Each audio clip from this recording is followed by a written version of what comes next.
कि आखिर medical college के प्रिंसिपल वाइस प्रिंसिपल की तरफ से इस मामले में एफआईआर करने में देरी क्यों की गई। इस मामले को शुरुआत में सुसाइड कैसे बताया जाता रहा। सवाल ये कि हजारों की संख्या में उपद्रवियों की भीड़ अस्पताल के अंदर कैसे दाखिल हुई। सुप्रीम कोर्ट ने यह भी कहा कि इस मामले में एविडेंस का डिस्ट्रक्शन हुआ है और कैसे वहां पर भीड़ पहुंची। सुप्रीम कोर्ट ने यह तक भी नसीहत दे दी कि पश्चिम बंगाल सरकार अपनी शक्तियों का दुरुपयोग शांतिपूर्ण प्रदर्शनकारियों पर न करके बल्कि वो जांच को सही दिशा में ले जाने, डॉक्टर्स को सुरक्षा देने। सुप्रीम कोर्ट में जिस तरीके से सुनवाई चल रही है, लगातार चीफ जस्टिस जो हैं वो सवाल खड़े कर रहे हैं पश्चिम बंगाल सरकार, राज्य की जो पुलिस है और साथ ही साथ मेडिकल कॉलेज के प्रिंसिपल। सुप्रीम कोर्ट ने इस बात को साफ साफ कहा है कि इस मामले में न सिर्फ परिवार को भ्रमित किया गया, जबकि इस मामले में ये पता लग गया था कि डॉक्टर की मौत हो चुकी है। मेडिकल कॉलेज के प्रिंसिपल की तरफ से इसे सुसाइड बताने की कोशिश हुई, उसके बाद जो है इस मामले में एफआईआर तुरंत दर्ज नहीं की गई और चीफ जस्टिस ने पूछा कि आखिर अस्पताल प्रशासन इस मामले में कर क्या रहा था, देरी की कोई की गई। चीफ जस्टिस ने यह साफ साफ कहा कि इस मामले में एविडेंस को नष्ट किया गया है। कैसे इतनी बड़ी संख्या में भीड़ जो है वो मेडिकल कॉलेज के परिसर में पहुंच जाती है, ये सारे सवाल जो है वो लगातार पूछ रहे हैं। और इस मामले में पश्चिम बंगाल सरकार की तरफ से पेश हुए वकील, वरिष्ठ वकील कपिल सिब्बल लगातार इन आरोपों को नकारने की कोशिश कर रहे हैं, लेकिन चूंकि इस मामले में खुद सुप्रीम कोर्ट स्वतः संज्ञान लेकर सुनवाई कर रहा है और इस मामले में स्पष्ट दिखाई दे रहा है, इस मामले में जितनी भी राजनीति करने की कोशिश या लीपापोती करने की कोशिश हो, सुप्रीम कोर्ट को यह साफ साफ नजरों से दिख रहा है कि इस मामले में एक भीड़ आती है और वो अस्पताल में उन जगहों पर जाती है जहां पर उन्हें नहीं जाना चाहिए था, क्राइम सीन पर जाती है, एविडेंस का डिस्ट्रक्शन होता और इन्हीं को लेकर सवाल खड़े किए। इसके अलावा चीफ जस्टिस ने यह भी कहा कि इस मामले में जिस तरीके से डॉक्टर्स को लेकर देश भर में सवाल हैं, इस पर हम एक सामान्य तौर पर इस पर बातचीत जो है वो करना चाहते हैं कि डॉक्टर्स की सुरक्षा के लिए एक मैकेनिज्म बने, खास करके महिला डॉक्टर्स के लिए जो है वो अलग से वॉशरूम नहीं है, चेंजिंग रूम नहीं है। जो यहां पर पीड़िता मृतिका थी, 36 घंटे की ड्यूटी के पास जो है उसे सेमिनार रूम में सोना पड़ा। तमाम सारी समस्याएं और इन सभी समस्याओं को हम एड्रेस करना चाहते हैं और यही वजह है कि सुप्रीम कोर्ट ने इस मामले में एक नेशनल टास्क फोर्स का गठन कर दिया है, जो कि एक बहुत बड़ी खबर है। इसके अलावा सीबीआई को बोला है कि वो गुरुवार तक इस मामले में एक पूरी जांच प्रगति की रिपोर्ट जो है, स्टेटस रिपोर्ट जो है वो सुप्रीम कोर्ट के सामने रखे। संभवतः सीबीआई के वरिष्ठ अधिकारी इस मामले में जो है वो सुप्रीम कोर्ट के सामने पेश होकर अपनी बात रखेंगे। लेकिन कुल मिलाकर जो पब्लिक डिस्कोर्स में चल रहा था और डॉक्टर्स जिसको लेकर आक्रोशित थे सड़कों पर, उनको लेकर देश के मुख्य न्यायाधीश डीवाई चंद्रचूड़ ने साफ साफ सवाल पूछा है कि किस तरीके से इस मामले में जो है वो हिला हवाली हुई है। जिस तरीके से प्रोटेस्टर्स जो हैं वो पश्चिम बंगाल में खास करके कोलकाता मेडिकल कॉलेज के बाहर प्रदर्शन कर रहे थे, उस पर मुख्य न्यायाधीश ने कहा है कि हम इस बात से बहुत चिंतित हैं और हम चाहते हैं कि प्रोटेस्टर्स के खिलाफ जो है वो पश्चिम बंगाल सरकार या राज्य जो है वो अपनी शक्तियों का दुरुपयोग न करे, जो ये पावर है उसका इस्तेमाल जो है वो शांतिपूर्ण प्रदर्शनकारियों के खिलाफ ना हो।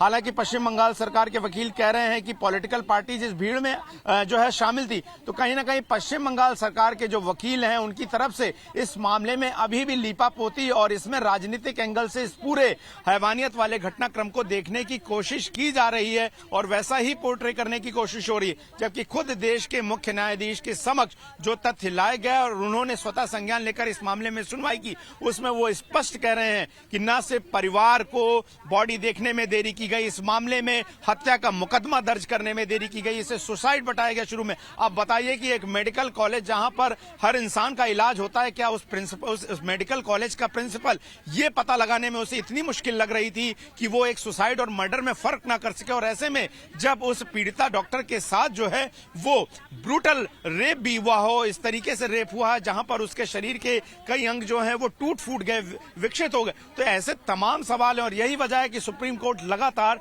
कड़े सवाल पश्चिम बंगाल सरकार से पूछ रहा है। और जिस तरीके से पश्चिम बंगाल सरकार इस पूरी जांच में हुई, सुप्रीम कोर्ट ने ये साफ साफ कर दिया है कि डॉक्टर्स की सुरक्षा को लेकर किसी भी तरह की कोई भी कोताही बर्दाश्त नहीं की जाएगी और डॉक्टर्स की सुरक्षा सुनिश्चित करना हमारी सबसे बड़ी प्राथमिकता है। इसके अलावा सुप्रीम कोर्ट ने कह दिया है कि जिस तरीके का हमारा पितृसत्तात्मक समाज है उसमें वैसे ही जो कार्यस्थल हैं वहां पर महिलाओं और पुरुषों को समान अधिकार और सुरक्षा नहीं मिलते हैं। और ऐसे में जब अस्पतालों में डॉक्टर्स को निशाना बनाया जाता है, ऐसे में सबसे ज्यादा नुकसान जो है वो महिला डॉक्टर्स को पेश करना पड़ता है, सामना करना पड़ता है। ऐसे में सुप्रीम कोर्ट ने कहा है कि इस मामले में हम एक नेशनल टास्क फोर्स का गठन कर रहे हैं और इस टास्क फोर्स में 10 सदस्य हैं, जिनमें 10 डॉक्टर्स को जो है वो शामिल किया गया है। देश के टॉप 10 डॉक्टर्स हैं, जिसमें एम्स के भी डॉक्टर्स हैं। और मैं नाम बता दूं आप लोग को ये डॉक्टर्स के, ताकि जो दर्शक हमसे जुड़े हुए समझ सकें। इसमें एडमिरल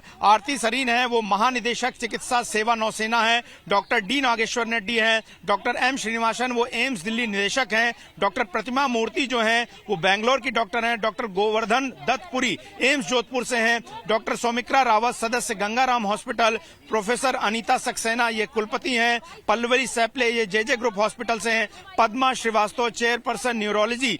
तो ये बड़े जो डॉक्टर्स हैं, इनकी टीम को गठित किया गया है और इनका मकसद होगा कि कैसे अस्पतालों में डॉक्टर्स की सुरक्षा सुनिश्चित हो। सुप्रीम कोर्ट ने अपने आदेश में यह भी कह दिया है कि महिला और पुरुष डॉक्टर्स के लिए अलग अलग रेस्ट रूम होगा, अलग अलग चेंजिंग रूम होगा। इसके अलावा जो डॉक्टर्स रात में ड्यूटी करेंगे उनके लिए रात 10 से सुबह 6 बजे तक ट्रांसपोर्टेशन की फैसिलिटी उपलब्ध कराई जाएगी।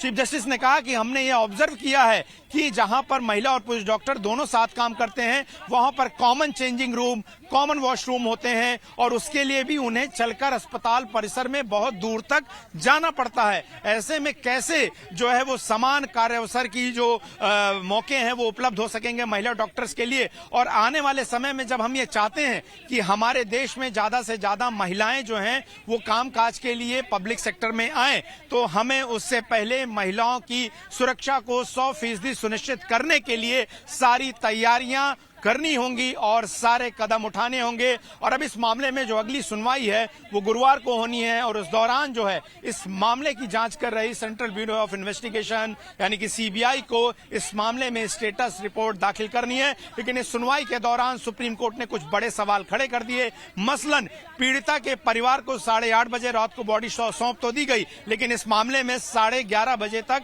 एफआईआर की गई। सुप्रीम कोर्ट ने पूछा कि आखिर मेडिकल कॉलेज के प्रिंसिपल, वाइस प्रिंसिपल की तरफ से इस मामले में एफआईआर करने में देरी क्यों की गई। इस मामले को शुरुआत में सुसाइड कैसे बताया जाता रहा। सवाल ये कि हजारों की संख्या में उपद्रवियों की भीड़ अस्पताल के अंदर कैसे दाखिल हुई। सुप्रीम कोर्ट ने यह भी कहा कि इस मामले में एविडेंस का डिस्ट्रक्शन हुआ है और कैसे वहां पर भीड़ पहुंची। सुप्रीम कोर्ट ने यह तक भी नसीहत दे दी कि पश्चिम बंगाल सरकार अपनी शक्तियों का दुरुपयोग शांतिपूर्ण प्रदर्शनकारियों पर न करके बल्कि वो जांच को सही दिशा में ले जाने, डॉक्टर्स को सुरक्षा देने और इस मामले के आरोपियों को सजा दिलाने में करे, न कि इस मामले में लोकतांत्रिक आवाज उठाने वाले डॉक्टर्स के खिलाफ, भीड़ के खिलाफ। और हमने देखा आज से लेकर पिछले कई दिनों की तस्वीरों पर मेडिकल कॉलेज के आसपास जो प्रदर्शनकारी जो शांतिपूर्ण तरीके से इस मामले में न्याय की मांग कर रहे थे, उन पर किसी न किसी तरह की पुलिसिया कार्रवाई हुई है। और इस मामले में उपद्रवियों की भीड़ जिस पर राजनीतिक उठापटक और आरोप लग रहे हैं, उन्होंने एविडेंस भी डिस्ट्रक्ट किए हैं। तो एक बड़ी अहम सुनवाई। और मैं आपको बता दूं कि सुप्रीम कोर्ट बहुत कम मामलों में जो है वो स्वतः संज्ञान लेकर सुनवाई करता है, लेकिन इस मामले में एक लंबे अरसे बाद इस तरह की एक बलात्कार की घटना जिसने देश भर के लोगों को झकझोर दिया और खास करके डॉक्टर्स की फ्रेटर्निटी के साथ जो हुआ, उसके बाद सुप्रीम कोर्ट ने इस मामले में सुओ मोटो लेने का विचार किया और संविधान में दिए गए शक्तियां जो हैं अनुच्छेद 142 के तहत सुप्रीम कोर्ट इस मामले में जो है अपनी शक्तियों का इस्तेमाल करता है। आर्टिकल 32 के तहत इसमें पब्लिक इंटरेस्ट लिटिगेशन भी जो है वो डाली जाती है। इस मामले में कुछ लेटर पिटिशंस भी डाली गई थी और उनको भी सुप्रीम कोर्ट ने संज्ञान लिया, जिसमें गंभीर सवाल खड़े किए गए। लेकिन सुप्रीम कोर्ट ने कहा कि इस मामले में हाईकोर्ट सुनवाई तो कर ही रहा है, लेकिन सवाल यहां पर यह है कि कैसे सुप्रीम कोर्ट जो है इस मामले में डॉक्टर्स के लिए एक जो है बड़ा एक सुरक्षा के लिए उनके लिए कानून तैयार कर सके, एक फ्रेमवर्क तैयार कर सके, जिसके लिए हम एक नेशनल टास्क फोर्स का गठन कर रहे हैं। और यहां पर जो दर्शक जुड़े हैं उनकी समझ के लिए बता दें कि इस मामले में जरूर कोलकाता हाईकोर्ट सुनवाई कर रहा था, लेकिन चूंकि कोलकाता हाईकोर्ट की शक्तियां सीमित हैं और वो पश्चिम बंगाल के ही दायरे में इस मामले में किसी तरह का फैसला ले सकते सकती थी। ऐसे में सुप्रीम कोर्ट ने इस मामले में स्वतः संज्ञान लेते हुए कश्मीर से लेकर कन्याकुमारी और आप कहें गुजरात से लेकर जो है उधर त्रिपुरा के कोने तक सभी डॉक्टर्स के हित के लिए, उनकी सुरक्षा के लिए इस मामले में एक सुरक्षा से जुड़ा हुआ कानून, उनके सुरक्षित माहौल को तैयार करने के लिए इस मामले में सुनवाई की गई। लेकिन इस दौरान जो गंभीर सवाल पश्चिम बंगाल सरकार, पश्चिम बंगाल की सरकार की कार्यशैली और ममता बनर्जी की सरकार पर खड़े हुए हैं, जाहिर तौर पर वो उन्हें आने वाले समय में भारी पड़ने वाले हैं। और हमने देखा कि किस तरह से आनन फानन में पश्चिम बंगाल सरकार ने मेडिकल कॉलेज प्रिंसिपल के खिलाफ जो है वो प्रिवेंशन ऑफ करप्शन एक्ट के तहत मुकदमा दर्ज करके जांच तो शुरू कर दी, लेकिन इस मामले में लीपापोती की कोशिश हुई है। इस बात को सुप्रीम कोर्ट के मुख्य न्यायाधीश